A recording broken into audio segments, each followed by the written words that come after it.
Durante uma grande campanha na cidade de Oakland, na Califórnia, em 1922, Aimee Semple McPherson foi inspirada a chamar sua mensagem de quadrangular, através de uma pregação sobre a visão do profeta Ezequiel dos 4 querubins com 4 rostos, que simbolizavam o quádruplo ministério de Jesus Cristo, o Salvador, o Batizador com o Espírito Santo, o grande médico e o rei que há de voltar para arrebatar a sua igreja. Sua mensagem nunca mudou, mas recebeu nova ênfase quando ela começou a proclamá-la com o nome dado por Deus. Evangelho Quadrangular.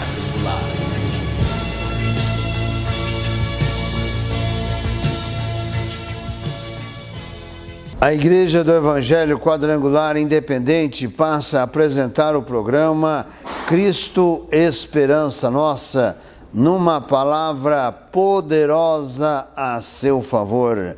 Divulgue este programa para os seus parentes, para os seus amigos, para os seus vizinhos, para que possamos estar formando a cadeia da prece poderosa, quando estarei orando, intercedendo a Deus pelo nome glorioso do Senhor Jesus Cristo, a seu favor, a favor de você que está doente, talvez até mesmo desenganado pela medicina, você que ouve vozes durante a noite e até mesmo durante o dia, você que já se envolveu com consulta de mortos, que não são mortos, são espíritos de demônios, e a partir de então a sua vida passou a ser perturbada, tribulada. Creia que o Senhor Jesus Cristo tem a libertação, tem a cura, tem um milagre para realizar na sua vida, na sua casa, no seu lar, na sua família. E o programa Cristo Esperança Nossa, a Igreja do Evangelho Quadrangular Independente, tem o compromisso de levar até o seu coração as verdades do Evangelho do Senhor Jesus Cristo, para que, crendo, você possa se salvar. No Evangelho de Mateus, capítulo 13, do verso 54 ao 58, nos é relatado as seguintes palavras. E chegando à sua pátria, ensinava-os na sinagoga deles, de sorte que se maravilhavam e diziam: donde veio a este a sabedoria e estas maravilhas? Não é este o filho do carpinteiro? E não se chama sua mãe Maria, e seus irmãos Tiago, e José, e Simão, e Judas? E não estão entre nós todas as suas irmãs? Donde lhes veio, pois, tudo isto? E escandalizavam-se nele. Jesus, porém, lhes disse: não há profeta sem honra, a não ser na sua pátria e na sua casa. E não fez ali muitas maravilhas por causa da incredulidade deles. Este acontecimento nos é relatado pelos evangelistas. O evangelista Marcos, no seu evangelho, no capítulo 6, faz o mesmo relato. Aqui, a palavra pátria significa cidade. A cidade de Nazaré. A cidade onde Jesus foi criado, permaneceu ali em Nazaré. Por isso que ele era conhecido como Jesus de Nazaré. Nos é relatado que, chegando ali na sua cidade, houve questionamentos entre os moradores daquela cidade de Nazaré, porque Jesus chegou à sinagoga. A sinagoga era a igreja dos judeus, ou seja, o local em que se reunia os judeus para debater de assuntos religiosos. Não era somente fechado para o judaísmo.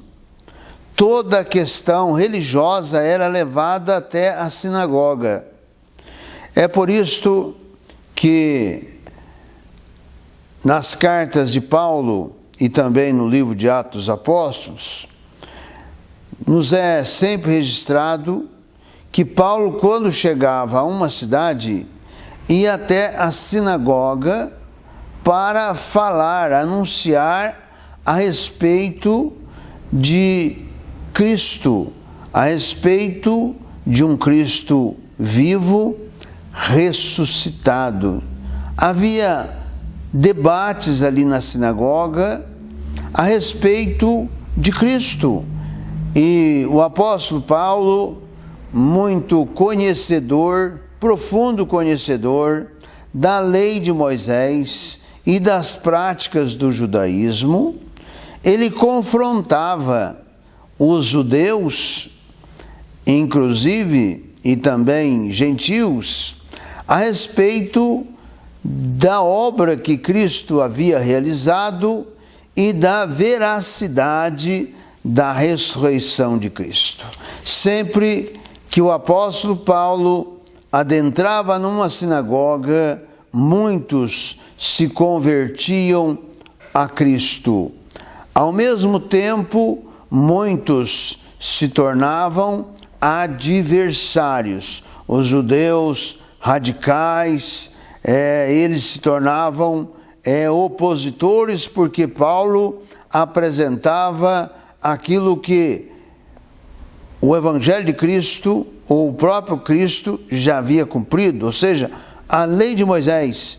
Cristo cumpriu toda a lei. Portanto, o que Paulo ensinava? Que a lei não tinha mais nenhum efeito.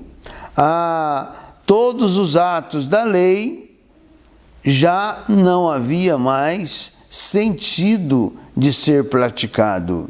E por isto, os judeus o perseguiam. Aonde Paulo estava, havia um grupo de judeus o perseguindo, fazendo movimentos e motins contra Paulo. E por isto, em muitas situações, ele foi açoitado em praça pública, uma quarentena menos um, ou seja, 39 açoites em praça pública. Isto com várias, por 3 vezes, também com os chicotes romanos, que tinham chumbos na ponta. Paulo foi vítima por causa do nome de Cristo e da revolta dos judeus que não se admitiam que a lei já havia sido cumprida em Cristo. Nos dias de hoje, temos segmentos religiosos que ainda, embora sendo eles gentios, querem defender ainda a lei de Moisés, querem defender a prática da lei, inclusive com a guarda do sábado. É algo que é terrível dentro das verdades do Evangelho e da Palavra de Deus, porque é uma autonegação da obra que Cristo realizou. E pelo fato de estarmos num país em que a cultura, a leitura, inclusive da Bíblia, ela não faz parte de muitos que se declaram cristãos ou que estão no meio cristãos, porque a Bíblia, na verdade, ela foi por muito tempo proibida pela Igreja Romana. Há décadas atrás, a Igreja Romana ensinava que quem lia a Bíblia ficava louco pelo fato de ler a Bíblia e não estar preparado para ler a Bíblia. Isto intimidava as pessoas a ir até a Bíblia. Aí, com a pregação do Evangelho, com os movimentos protestantes, pentecostais no Brasil, as pessoas começaram a ser despertadas que a Bíblia é a palavra de Deus e é necessário que dela se faça uso e conhecimento. Por isto, nós temos muitas igrejas que têm a sua escola bíblica. E nessas escolas bíblicas, os seus membros aprendem, estudam a palavra de Deus, conhecem a palavra de Deus e também conhecem as heresias que advêm contra a palavra de Deus. Por isto, hoje, nós temos em nosso país pessoas conhecedoras da palavra de Deus. Mas temos também muitas negligências. Temos muitos que usam a Bíblia para ir à igreja e voltam para casa e não faz o seu estudo, não faz o seu conhecimento, a sua comparação, inclusive daquilo que foi pregado nas reuniões em que participaram. É importante que todos estudem a palavra de Deus. Jesus declarou aos judeus na sua época: examinais as Escrituras, porque vós cuidais ter nelas a vida eterna, e são elas que de mim testificam.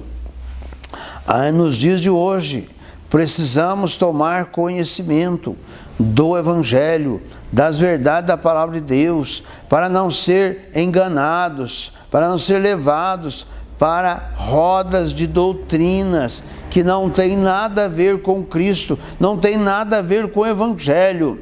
Embora o nome de Cristo esteja sendo pregado, esteja sendo falado, orado em nome de Cristo, em nome de Jesus, em nome de Deus, o Pai, mas na prática, estas doutrinas são contrárias aos princípios do Evangelho.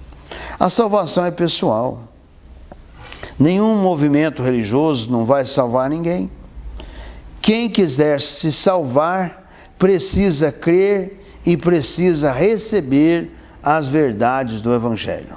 Este é o compromisso da Igreja do Evangelho Quadrangular Independente para todo o Brasil, de levar estas verdades do Evangelho. E estamos no aparato do ID de Jesus, que registrou o evangelista Marcos no seu Evangelho, capítulo 16, no versos 15 em diante. O evangelista Marcos escreve as palavras de Jesus, que diz: e disse-lhes, ide por todo o mundo, pregai o Evangelho a toda criatura. Quem crer e for batizado será salvo, mas quem não crer será condenado. E estes sinais seguirão aos que crerem. Em meu nome expulsarão demônios, falarão novas línguas, pegarão nas serpentes, e se beberem alguma coisa mortífera, não lhes fará dano algum. E imporão as mãos sobre os enfermos e os curarão. Ora, o Senhor, depois de lhes ter falado, foi recebido no céu e assentou-se à direita de Deus. E eles, tendo partido, pregaram por todas as partes, cooperando com eles o Senhor e confirmando a palavra com os sinais que se seguiram. É aqui que a Igreja do Evangelho Quadrangular Independente se baseia e fundamenta para levar a todo o Brasil, ao povo brasileiro, independente da sua crença, estas verdades. Nós queremos que o povo brasileiro abrace esta causa, não uma causa de um movimento religioso, abrace a causa do ID de Jesus, para que tome consciência que a sua salvação depende unicamente, exclusivamente de você crer e praticar aquilo que Jesus ordenou. Aqueles que estão praticando aquilo que Jesus não ordenou, estão praticando uma heresia.